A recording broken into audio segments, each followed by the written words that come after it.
इसकी कहानी का नाम है 3 सवाल। एक बहुत ही गरीब परिवार होता है जिसमें एक माँ होती है, बूढ़ी माँ, और एक उसका बच्चा जो कि होता है 40-30 साल का था। वो बहुत गरीब होता है। तो उसकी माँ बोलती है, बेटा हमारी गरीबी कैसे दूर होगी? तो वो बोलता है, माँ मैं व्यापार में जाके पूछता हूँ, व्यापार कैसे करूँ, मैं बाजार में जाके पूछता हूँ। बाजार जाता है, सबसे पूछता है, तो हर कोई बोलता है हमें नहीं पता, हमें नहीं पता। तो एक आदमी बोलता है, जाओ कि अब बहुत आगे जाके एक संत है, वहाँ पे तुम जाओ। एक संत है उसके पास, वो तुम्हारे जवाब का उत्तर देंगे। वो आगे जाता है। तो वो बहुत रात हो जाती है, थक जाता है, तो वो किसी अमीर परिवार के घर जाता है। तो वो उसे आश्रय दे देता है। उनकी जो बेटी होती है वो बोल नहीं सकती थी। तो फिर जब वो सुबह जाता है तो बोलते हैं, मैं जा रहा हूँ। वो लोग बोलते हैं, तुम कहाँ जा रहे हो? वो बोलते हैं, मैं एक संत के पास जा रहा हूँ अपनी गरीबी का समाधान ढूंढने। बोलते हैं, ऐसी बात है, तुम मेरी ये जो बोल नहीं सकती इस लड़की का पूछना है, कब बोलेगी? वो आगे जाता है। तो उससे एक गार्डनर मिलता है, माली। बोलते हैं, तुम कहाँ जा रहे हो? तो वो बोलता है, मैं एक संत के पास जा रहा हूँ अपनी गरीबी का समाधान ढूंढने। तो वो बोलता है, मेरे यहाँ पे ना अनार के पेड़ के पास और कोई पौधा लगता ही नहीं है, इसका भी पूछ रहे ना कैसे लगाओ। तो बोलते हैं, ठीक है। आगे जाते हैं तो उसे एक संत मिलता है। तो वो बोलता है, तुम कहाँ जा रहे हो?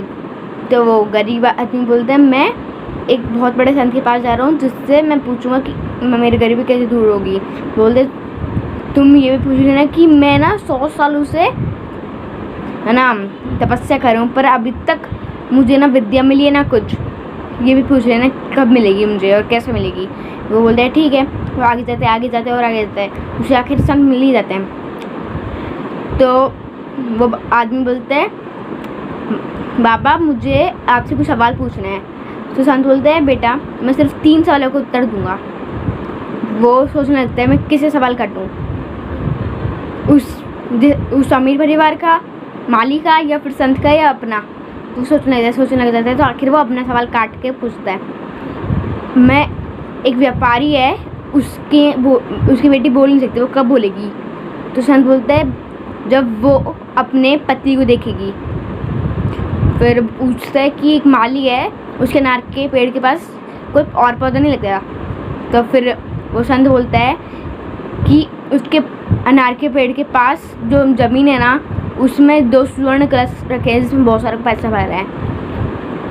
फिर जो आदमी तो वो पूछता है कि एक संत है, उसे 100 साल से ऊपर हो चुके, पर उसे अभी तक विद्या नहीं मिली, उसे कैसे मिलेगी? तो संत बोलता है कि है ना, उसकी चोटी क्या ये होती है ना, उसके अंदर एक ऐसा रत्न है जिसके कारण उसे नहीं मिल रही विद्या। अगर वो रहेगा तो उसे कभी भी विद्या नहीं मिलेगी। फिर वो चली जाता है। जो रास्ते में संत मिलता है, तो संत बोलते हैं, क्या तुमने मेरे सवाल का जवाब पूछा महासंत से? तो आदमी बोलता है, हाँ। वो संत बोलता है, क्या? तो आदमी बोलता है, तो आपकी जटा में एक रत्न है, अगर वो आपकी जटा में हमेशा रहेगा तो आपको कभी विद्या नहीं मिलेगी। बोलते हैं, क्या सच में मेरी जटा में कोई रत्न है? तो वो खोल के देखता है तो उससे मिलती है। वो उस आदमी को दे देता है, बोलते धन्यवाद रत्न देख के। फिर आगे जाते हैं, उसे माली मिलता है। तो माली बोलते हैं, क्या तुमने मेरे सवाल पूछा? तो आदमी बोलता है, हाँ मैंने पूछा। तो माली बोलता है, क्या पूछा? उनकी जवाब क्या है?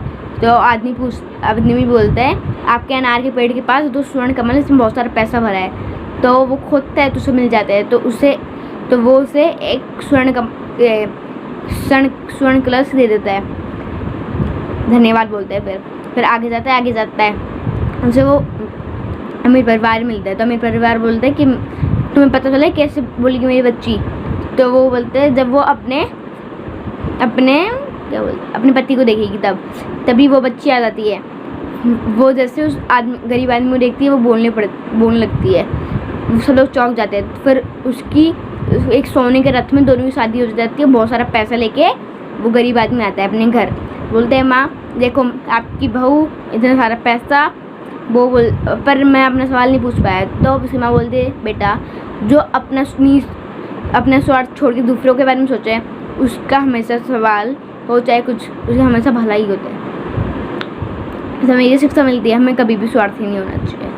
धन्यवाद। Like subscribe and share my channel, ये मत भूलना।